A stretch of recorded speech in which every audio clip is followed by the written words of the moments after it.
Sort out చేస్తాం. Thank you. Already answer అయిపోయింది కదా.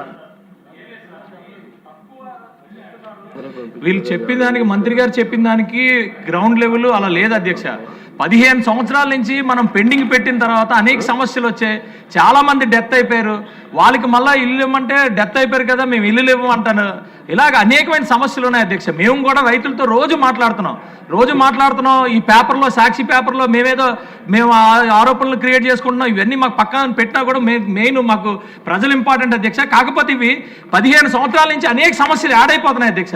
దయచేసి దాని మీద పూర్తిగా దృష్టి సారించి అవన్నీ కూడా క్లియర్ చేయకపోతే రైతులు రేపు చాలా ఇవ్వాలా. బోల్డెన్ మంది రైతులు ఎక్వైర్ చేసుకోవాలి. మనం వాళ్ళందరి కాన్ఫిడెన్స్ ఉండాలి అధ్యక్ష. దయచేసి విజయ్ గారు ప్లీజ్. మినిస్టర్ గారు రిప్లై ఇచ్చారు. సమస్య ఉంది నాకు తెలుసు. ఒకసారి మినిస్టర్ గారిని కలిసి మాట్లాడి డిస్కస్ చేసి ఆఫీసర్తో దాన్ని పరిష్కారం చేయడం కోసం ఆలోచన చేయండి.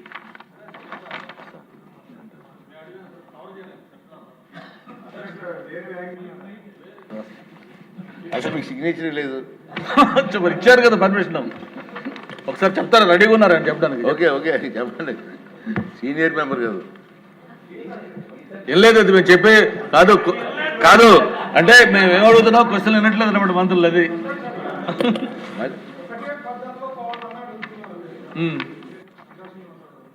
అది ఒకటే పద్ధతిలో డిఫరెంట్ ఏరియాస్లో డిఫరెంట్ సబ్జెక్ట్స్ ఉండి పోతుంటారు కదా. ఒకటే పద్ధతి, ఒకటే పాలసీ తీసుకొని పోయేకి ల్యాండ్ అక్విజిషన్ డిఫరెంట్ ఏరియాస్లో డిఫరెంట్ ఉంటుంది కదా అధ్యక్ష.